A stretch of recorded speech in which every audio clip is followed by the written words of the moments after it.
امجد صاحب ابھی ذکر ہوا تھا کہ اسٹیٹ بینک کی پالیسی کیا ہے، اور پھر اگر میں ایک عام آدمی ہوں، میں صنعت کار ہوں، میں زراعت میں سے وابستہ ہے میرا رزق، یا میں گھریلو آدمی ہوں، تو میں فائنانسنگ کیسے حاصل کروں، کہاں جاؤں، کیا طریقہ کار کیا ہے؟ دیکھیے، ایک تو کمرشل بینکس ہیں سارے کے سارے، ٹھیک ہے، تمام کمرشل بینکس نے انٹرپرینورشپ کے حوالے سے، ایگریکلچر کے حوالے سے اور گرین فائنانسنگ کے حوالے سے فنڈنگ کی ہے، لیکن وہ فنڈنگ کوئی 6 مہینہ پہلے تقریباً ختم ہو گئی، اور اس وقت وہ اسکیم موجود ہے لیکن فنکشنل نہیں ہے۔ اچھا، پیسے نہیں ہیں، فنکشنل ختم ہو گئے، فنکشنل نہیں ہے، شاید اس بجٹ کے بعد دوبارہ فنکشنل ہو جائے، وہ موجود ہے، لیکن وہ اسکیم اس لیے جب فنکشنل نہیں ہوئی تو پھر اس کا جو شرح سود ہے، انٹرسٹ ہے، بہت زیادہ بڑھ گیا، اسے کہتے ہیں کائبور +4 to 6، وہ پھر 29 سے 31% تک انٹرسٹ چلا جاتا ہے، جو شاید کوئی بڑا سرمایہ کار تو افورڈ کر سکے، لیکن سمال اور میڈیم انٹرپرینور نہیں افورڈ کر سکتا اور نہیں کر سکتا۔ لیکن اور ادارے بھی ہیں، جیسا کہ میں نے پہلے بھی ذکر کیا، اسمال بزنس فائنانس کارپوریشن ہے، SBFC ہے، small and medium entrepreneurship authority ہے، یہ موجود ہیں، مگر اس میں بیوروکریٹک پروسیجرل کا مسئلہ ہے، کچھ ریکوائرمنٹس کا مسئلہ ہے، اور کچھ سرمایے کی لمٹ کا مسئلہ ہے، اور اس کو سکیل اپ کرنے کی ضرورت ہے تاکہ زیادہ سے زیادہ انٹرپرینور اس سے فائدہ ہو سکے۔ اب یہ ہمیشہ جڑے ہوتے ہیں، جیسا کہ میں ذکر کرتا ہوں، پچھلے ہفتے بھی ہم نے ذکر کیا تھا ٹیکنالوجی کے ساتھ، اب اس کے بھی ادارے ہیں چیزیں، مطلب یہ نہیں کہنا چاہیے نہیں ہے، جیسے ٹیفٹا ہے، technical and vocational education authority ہے، بہت بڑی اتھارٹی ہے، اور یقیناً کروڑوں روپے انہوں نے خرچ کیے ہیں، مگر اس میں مسئلہ کیا ہوا ہے؟ اس میں مسئلہ یہ ہوا ہے کہ زیادہ تر وہ سکل پرووائڈ کرنے میں لگے گئے، جیسے ہم الیکٹریشین، پلمبر، فریج ٹیکنیشین، اس میں چلے گئے۔ انٹرپرینورشپ کی، مینوفیکچرنگ کی ضرورت ہے، اسمال چپ بنائیں، بٹن بنائیں، پلاسٹک کی چیزیں بنائیں، الیکٹرانکس کی چیزیں بنائیں، IT کی چیزیں بنائیں، پرزہ جات جیسے سادہ لفظوں میں کہتے ہیں، پارٹس اینڈ پارسلز جو اس کے ہوتے ہیں کسی بھی مشینری کے، اس کو لارج سکیل پر پروڈیوس کر کے ایکسپورٹ کرنے کی ضرورت ہوتی ہے۔ سکیل اپ کرنا انڈسٹری میں ایک لفظ استعمال ہوتا ہے کہ اس کو اس سکیل پر لے جانا کہ اس سے نہ صرف وہ خود فائدہ اٹھائیں، نہ صرف روزگار کے ذرائع بنائیں، بلکہ روزگار فراہم کریں۔ ہم روزگار حاصل کرنے والے سے روزگار فراہم کرنے والی سوچ یہ بدلنے کی ضرورت ہے۔ We are not here to seek business, we are here to generate business. تو ان کو اسکیل اپ کرنے کی ضرورت ہے۔ ایز آف ڈوئنگ بزنس جو بڑے پیمانے پر استعمال ہوتا ہے، میں اس کو ادھر لے آؤں گا، بہت زیادہ اس کا معیشت دان بہت ذکر کرتے ہیں۔ As of doing business for the ordinary and the relatively poor people, کس کے ذریعے؟ 3 اور تصور ہیں، جسے ماحول دوست ٹیکنالوجی، غریب دوست ٹیکنالوجی اور انسان دوست ٹیکنالوجی۔ نئی ٹیکنالوجیز آ رہی ہیں، وہ میڈیم ہیں اور سمال ہیں، لارج مشینری کا دور آہستہ آہستہ ختم ہو رہا ہے۔ آپ نے فائنانسز کے راستے تو آلموسٹ بند کر کے دکھا دیے مجھے کہ بھئی فائنانسز جو ہے یہاں بھی نہیں ہے، یہاں بھی نہیں ہے، یہاں بھی نہیں ہے۔ میں تو یہ جاننا چاہتا تھا کہ فائنانسز اب ملے گی کہاں سے نا؟ اس کی وجہ یہ ہے، دیکھیں میں ایک عام آدمی ہوں، میں یہ چاہوں گا کہ مجھے اگر متبادل انرجی مل رہی ہے اور وہ گرین بھی ہے اور اس میں میری کاسٹ افیکٹنگ بھی ہے، اور مجھے جو ہے وہ بھاری بل سے بھی چھٹکارا ملتا ہے اور یہ لوڈ شیڈنگ سے بھی چھٹکارا ملتا ہے، لیکن مجھے وہ رستہ نظر آنا چاہیے نا کہ جس طرف میں جا کے اس طرف متبادل کی طرف رستہ ہے، شاید میں بتا نہیں سکا، یہ میں کہہ رہا ہوں اس کو سکیل اپ کرنے کی ضرورت ہے، آسان شرائط اور ضوابط کرنے کی ضرورت ہے، یعنی بڑی سطح پر موجود ہو، ہر آدمی اس سے فائدہ اٹھا سکے۔ اس سارے معاملے کو آسان کرنا چاہیے، زیادہ سے زیادہ فنڈنگ اس طرف کرنی چاہیے، نیم خواندہ، ناخواندہ یا کم پڑھے لکھے لوگ اس سے فائدہ اٹھائیں۔ جو بینک مائکرو فائنانس کر رہے ہیں وہ بھی اس طرف قرضے دے رہے ہیں؟ اچھا ہاں، مائکرو فائنانس تو ڈیفینیٹلی اس میں دے رہا ہے۔ دیکھیے اس میں آپ کا خوشحالی بینک ہے جسے مائکرو فائنانس بینکوں کے نام نہیں لیتے، مطلب مختلف بینکس جو ہے وہ مائکرو فائنانس کے بینک دے رہے ہیں، وہ موجود ہیں۔ ان کو سکیل اپ کرنے کی ضرورت ہے۔ آپ کے technological institute, research institute, industrial institute اور ان کو اور انٹرپرینور کو آپس میں جوڑنے کی ضرورت ہے تاکہ ہمارے ہاں چھوٹی صنعت ترقی کر سکے، مگر ایسی صنعت جو ماحول دوست ہو، جو بہت زیادہ کاربن گیسوں کا اخراج نہ کرے، ماحول کو متاثر نہ کرے، انسانی صحت کو پہلے ہی بڑی مشکل حالات کا شکار ہے۔ اس کو سمجھنے کی ضرورت ہے۔ یہ براہ راست ہمیں نظر نہیں آتا، لیکن بالراست اس کے اثرات ہم پر، آپ پر، ہم سب پر مرتب ہو رہے ہیں۔ جو یہ سب یہ ابھی ہم جو گرین فائنینسنگ کی بات کر رہے ہیں، تو ہم اگر متبادل ذرائع کی طرف منتقل ہونا چاہتے ہیں، ایک فائنینسنگ تو یہ ہے نا کہ جی ہم نے متبادل انرجی کے ذرائع پر منتقل ہونا ہے، وہ ایکوپمنٹ لینے ہیں تو اس کے لیے فائنینسنگ چاہیے۔ ایک فائنینسنگ تو یہ ہونی چاہیے کہ یہ زیادہ سے زیادہ ایکوپمنٹ بن سکے۔ جب یہ بنیں گے تو پھر آسان ہو جائے گا، سستے ہوں گے تو آسان ہو جائے گا، جس میں سولر پلیٹس ہو گئیں، پینل ہو گئے، جو یو پی ایس ہیں وہ ہو گئے، یہ انورٹرز ہیں وہ ہو گئے، تو یہ سارے ایکوپمنٹ ہیں جن کے لیے فائنینسنگ کی ضرورت ہے۔ ادھر بھی کوئی فائنینسنگ ہو رہی ہے، اور آپ کے خیال میں یہ بھی ترجیح ہونی چاہیے نا حکومت کے سیکٹر میں بھی اور نجی سیکٹر میں؟ جی بالکل، حکومت ابھی ہمارے پرائم منسٹر صاحب نے بات کی کہ ہم یہ کریں گے، اور چائنا بھی گئے پچھلے سال۔ اس دفعہ تو ہم نے سولر پر جو ہے کافی ساری سہولت دی۔ دیکھی بھی سی۔ ایکچولی ہمارے ہاں چیزیں اس لیے بھی نہیں بنتی کیونکہ ہمیں جو اس کے لیے مٹیریل چاہیے تھا وہ ہمارے ہاں بہت مہنگے، تو اس لیے ہمیں باہر سے منگوانا پڑتا ہے۔ فرض کریں کہ ہم نے موبائل کی انڈسٹری ہمارے ہاں نہیں پنپ سکی کیونکہ اس کے لیے چیزیں یہاں پہ نہیں بنتی تھی، اس کے سرکٹ، اس کے اے سی، وہ باہر سے منگوانے پڑتے ہیں۔ اور جو میٹیریل سستا ہے وہ بھی ہم باہر سے ہی منگوا رہے ہیں، وہ باہر سے منگواتے ہیں۔ یعنی وہی چیزیں ہیں کہ یہاں پہ ہمارے ہاں افرادی قوت تو ہے، لیکن افرادی قوت کے لیے کام نہیں ہے۔ تو جب چیزیں ہمارے پاس نہیں ہوں گی تو ہم کیسے یہاں پہ، اگر یہاں پہ ہم بنائیں گے تو وہ ہمیں مہنگی پڑیں گی، پھر ہمیں نظر دوڑانی پڑے گی چائنا پہ کہ چائنا سے ہم را مٹیریل خریدیں۔ تو میرے خیال میں اس کو پالیسی کی سطح پہ دیکھنا چاہیے کہ کس طرح سے ہمارے ہاں جو چیزیں ہیں جس سے ہم چیزیں بنا سکتے ہیں، جس طرح میں نے ویلیو چین کی بات کی کہ اگر ایک چیز ہے تو اس کو ویلیو ایڈ کر کے کیسے آگے بڑھایا جا سکتا ہے۔ تو پہلے تو ہمیں اس پہ پالیسی مرتب کرنے کی ضرورت ہے، اور پھر دیکھنے کی ضرورت ہے کہ کیا یہ پاسبل بھی ہے یا نہیں۔ دوسرا جو بات ابھی ہو رہی تھی، آپ نے کہا بھی صحیح کہ ہمارے ہاں یہ مسائل ہیں، اور آپ نے شروع میں اخلاقیات کی بات کی، تو ہمارے ہاں اندر ایز اے سوسائٹی کو دیکھنا چاہیے کہ ہم کیا رول پلے کر رہے ہیں۔ یعنی فرض کریں کہ اگر بہت بڑی انوائرمنٹل پالیوشن جو ہے وہ یہ بھی ہے کہ ہم جو گندگی پھینکتے ہیں ہر جگہ دیکھتے ہیں، یعنی پڑی ہوتی ہے دنیا میں، یہ ریسورس ہے، اور ریسورس ہے، اس کو یوٹیلائز نہیں کیا جا سکتا۔ یہاں پہ بہت سارے ادارے بنائے گئے ویسٹ مینجمنٹ کے حوالے سے، لیکن وہ فنکشنل ہی نہیں ہے۔ تو اس سے بھی ہم انرجی کریٹ، ہم اپنی ویسٹ اٹھا کے پھر رہے ہوتے ہیں کہ اس کو ڈمپ کہاں کریں۔ یعنی ایک اور جو بات ہوتی ہے کہ ہمارے ہاں میں نے دیکھا ہوگا کہ ہمارے بچپن میں جو مٹی کے چولہے ہوتے تھے وہ انرجی ایفیشینٹ ہوتے تھے، یعنی وہ کم لکڑیاں خرچ ہوتی تھیں، لیکن وہ کافی دیر تک چلتے رہتے تھے۔ صبح بناتے تھے، پھر اس کو ڈھک دیتے تھے، پھر وہ دوپہر کا کھانا اس میں بنتا تھا۔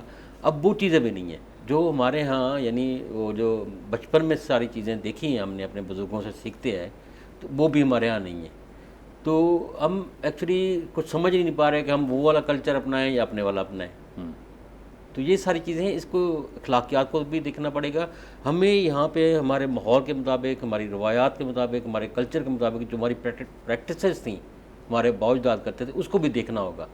اس سے ہمیں سیکھنے کی ضرورت ہے۔ جب تک آپ اپنی تاریخ سے نہیں سیکھتے تب تک جو ہے آپ آگے ترقی نہیں کر سکتے۔ تو میرے خیال میں ہمیں ایک وہ کہتے ہیں نا گڈ مڈ ہو گئے ہیں کہ ہم باہر کی چیزیں بھی اپنانا چاہتے ہیں اور اپنی چیزوں کو آن بھی نہیں کرنا چاہتے۔ ٹھیک ہے، تو میرے خیال میں ہمیں ایک درمیانی راستہ پہ سوچنا ہوگا۔ یہ جو اس درمیانی راستے کا ذکر جو یہ صاحب کر رہے ہیں، یہ درمیانی راستہ ہم اپنے طور پر خود اڈاپٹ کر سکتے ہیں یا حکومت سامنے آئے وہ اس درمیانی راستے کو اختیار کر کے ایک ماڈل بنا کے ہمیں دے؟ کیا کرنا کیا چاہیے؟ اچھا، یہ بات تھوڑی دوسری طرف چلی گئی ہے۔ کسی بھی قوم نے جسے کہیں یا قومیت نے جسے کہیں، صرف یہ طے کرنا ہوتا ہے کہ ہمارے پاس جو کچھ موجود ہے وہ صنعت و حرفت کے حوالے سے ہے، یا کسی حد تک سائنس اور ٹیکنالوجی کے حوالے سے ہے، یا ہماری کوئی انڈیجنس اگر ٹیکنالوجی تھی اس کو محفوظ کرنا،